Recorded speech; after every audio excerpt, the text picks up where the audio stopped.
बच्चों, आज हम कक्षा 7 गणित के तीसरे क्लास में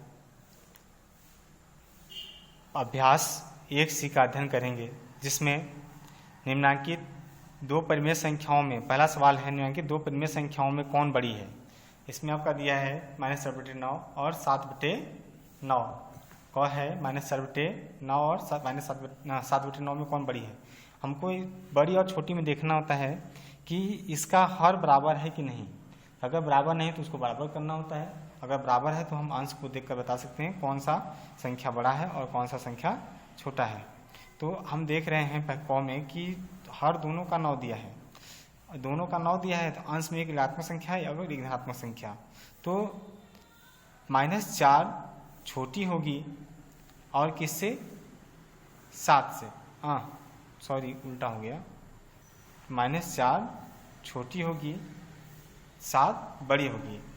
इसका मुंह जिसकी तरफ रहेगा वह बड़ा, जिसका पुष्ट नोक जिसके तरफ रहेगा वह छोटा होता है। इस चिन्ह का यही अर्थ होता है, इसके बटे 9।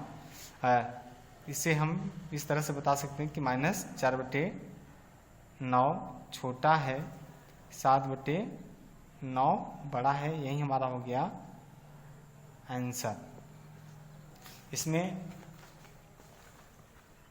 ख दिया है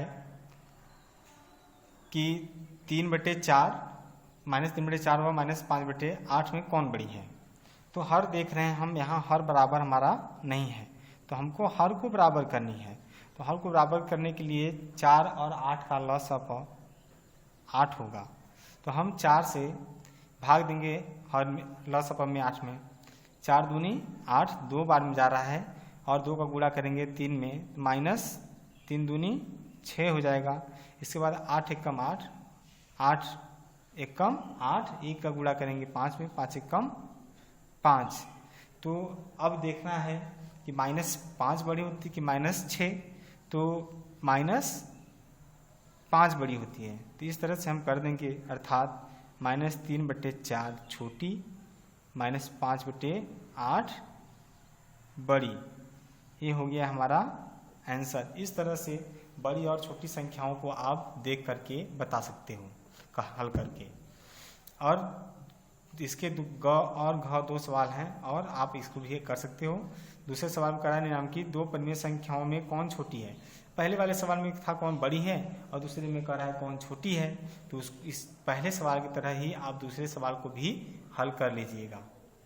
अब हमारा आता है तीसरा सवाल। तीसरे सवाल में कह रहा है निम्नलिखित प्रश्नों के उत्तर के 4 विकल्प दिए गए हैं, जिनमें से एक सही है, सही उत्तर छाटिए। तो इसका क है परिमेय संख्या -4/18 के समतुल्य परिमेय संख्या है। इस परिमेय संख्या के समान समतुल्य इनमें से कौन सी परिमेय संख्या है, जिसके बारे में आप प्रश्नावली 1B में पढ़ चुके हो। तो हमको देखना है कि इसके समतुल्य कौन सी परिमेय संख्या है। तो यह देखिए एक ऋणात्मक परिमेय संख्या है और इसमें एक ऋणात्मक परिमेय संख्या यह है और 3 धनात्मक परिमेय संख्या है। तो ये तीनों तो होंगे ही नहीं। इसको देख लीजिए, अगर हम इसको काटें तो 2 दूनी 4, 2 9 18, तो -2/9 आ रहा है, -2/9 यार 9, 2/-9 एक ही होता है। तो इस प्रकार से यह आंसर हमारा क्या होगा, सही होगा। यह आंसर सही होगा। अब ख आता है परिमेय संख्या 3/5 से बड़ी है। यह 3/5 से बड़ी इसमें कौन सी परिमेय संख्या है, आपको इसको बताना है। यह बहुत ही सिंपल सवाल है। इसको देखिए, जैसे यह 3/5 है, एक धनात्मक परिमेय संख्या है, इसमें एक परिमेय संख्या ऋणात्मक दिया है, तो ये होगा नहीं, पहले नहीं होगा। आप सबको सरल कर दीजिए, 2 दूनी 4, 2 5 10। यह तो 2/5 है, यह 3/5 है। 3/5 बड़ी है, 2/5 छोटी है। तो अंश हर समान हो गया, तो अंश को देख लीजिए, यह 2 है या 3 है, 3 बड़ी थी तो छोटी हो गई, यह भी नहीं होगा। अब इसके बाद है 6/10, 2 3 6, 2 5 10, 3/5 3/5 ये तो बराबर है, तो ये भी नहीं होगा। इसके बाद आता है 7/10, यही होगा। तो यह विषम है, यह सम है, भाग नहीं जाएगा। तो आप इसको देखना चाहें तो देख भी सकते हैं।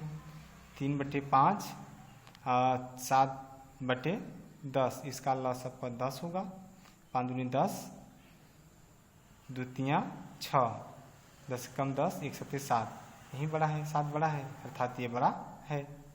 तो ये हमारा उत्तर सही है। अब हमारा ग है परिमेय संख्या 4/9 से छोटी परिमेय संख्या है। इससे छोटी इनमें से कौन सी परिमेय संख्या है यही आपको बतानी है। तो हम देखेंगे कि परिमेय संख्या 4/9 से छोटी परिमेय संख्या कौन सी है। यह एक धनात्मक है और यह एक ऋणात्मक परिमेय संख्या, तो यह नहीं होगा। और इसको देखिए, अब विषम सम नहीं कटेगा, यह कट जाएगा 3 से। 3 चौक के 12, 3 9 27, 4/9 4/9, यह दोनों बराबर हो गए, तो इसलिए यह भी नहीं होगा। इसके बाद है 11/18, तो इसी को हमको देखना है। तो हम क्या करेंगे, 4/9, 13/18, 11/18 का लॉस अप ले लेंगे, होगा 18, 9 दूनी 18, 2 चौके 8, और यह तो 13 ही होगा, यह भी 11 होगा। तो इसमें सबसे छोटी,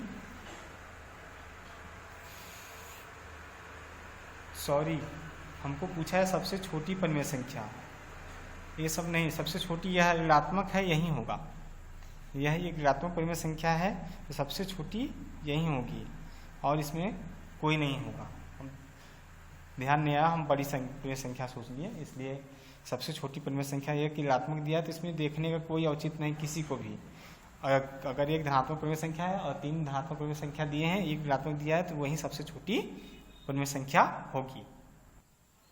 घ में कह रहा है परिमेय संख्या 0/-5 से बड़ी परिमेय संख्या कौन सी है। इनमें से बताना है कि इससे बड़ी कौन सी परिमेय संख्या है। इसके लिए हम करेंगे, परिमेय संख्या इतने से बड़ी संख्या रेखा पर यदि हम जब चलते हैं तो 0 के यह हो गया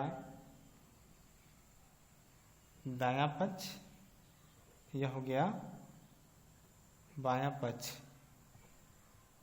RHS या LHS। तो इधर हमको ऋणात्मक संख्या मिलती है, इधर धनात्मक संख्या है। तो ये 0 से छोटी होती हैं और ये 0 से बड़ी होती हैं। तो इसमें देखिए, यह ऋणात्मक परिमेय संख्या है, 0 से छोटी हो गई, यह तो बड़ी होगी नहीं।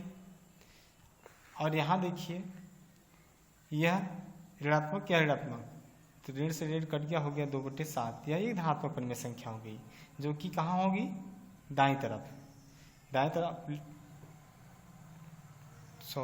यहाँ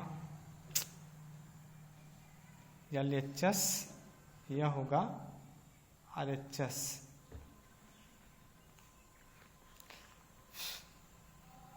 तो यही 2/7 होगा, जो कि 0 से बड़ी होगी। यह भी देखिए बाईं तरफ होगी, नहीं होगी, ये भी बाईं तरफ नहीं होगी, हमारा यही 2/7 इससे 0/-5 से बड़ी परिमेय संख्या होगी। चौथा सवाल करा है, अपनी अभ्यास पुस्तिका में उतार कर खाली स्थान में बड़ा बराबर में से जो उपयुक्त हो को भरिए। इसके बारे में आप कल पढ़ चुके हो, इसको उसी तरह से आप लगा लीजिएगा। अब हम चलते हैं 5वें सवाल में। निम्नांकित परिमेय संख्याओं को आरोही क्रम में लिखिए। इसको आरोही क्रम में लिखने के लिए कह रहा है, तो यही 5वां सवाल है जिसको कह रहा है आरोही क्रम में लिखने के लिए।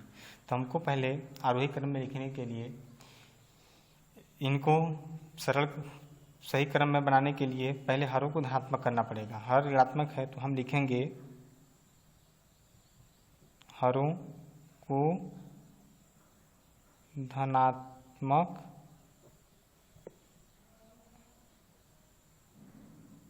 बनाने पर या करने पर तो क्या हो जाएगा, 3/5 -7/10 -8/15 माइनस से माइनस कट जाएगा तो हो जाएगा 17/30। हम इसको अंश से हर से अंश में कर सकते हैं। आपको बताया था पिछली क्लास में कि अगर कैसे होता है, -1 से अंश और हर में गुणा करने पर। तो अब लिखेंगे हरों 5, 10, 15 और 30 का लॉस बराबर 30 होगा। अब इसके बाद हमारा पहला परिमेय संख्या 3/5 है, तो इसमें हमको गुणा करनी है। हम इसके हर से लॉस में भाग देंगे। 5 छक 30 जितना आता है उससे इसके अंश और हर दोनों में गुणा करेंगे। 6 बार गया तो 6 से अंश और गुणा करेंगे। 6 त्रिक 18, 6 पंचे 30। दूसरी परिमेय संख्या -7/10। अब 10 से भाग देंगे लॉस ऑफ में हर से। 10 तिया 30, 3/3। 7 त्रिक 21 -21/10 तिया 30। तीसरी परिमेय संख्या है हमारा -8/15। -8/15। अब हम करेंगे 15 से लॉस ऑफ में भाग देंगे। 15 दूनी 30, 2/2 हो जाएगा। 8 दूनी 16 -16, 15 दूनी 30। अब चौथी हमारी परिमेय संख्या है 17/30। 17/30 ये हर तुम्हारा 30 है, यह है, हो गया। तो अब हम देख रहे हैं कि हमारे चारों परिमेय संख्याओं के हर समान है, तो इसको हम देख करके बता सकते हैं कि हमारा कौन सा बड़ा है कौन सा छोटा है। तो अब हम इसको करेंगे आरोही क्रम में। आरोही क्रम में लिखने पर, इसको आरोही क्रम में लिखने पर, आरोही क्रम में लिखेंगे तो आरोही क्रम अर्थात छोटे से बड़ा, छोटे से बड़ा। तो इसमें हमारा सबसे छोटा कौन सा अंक है? -21/30 सबसे छोटा। इसके बाद -16/30। इसके बाद हमारा 17/30। इसके बाद 18/30। हम इसको इस तरह से भी लिख सकते हैं, ठीक। या हमारा क्वेश्चन के अनुसार हम -21/30 किसको हल कर नहीं पाया है? -7/10 तुम्हारा हो जाएगा -7/10, ठीक।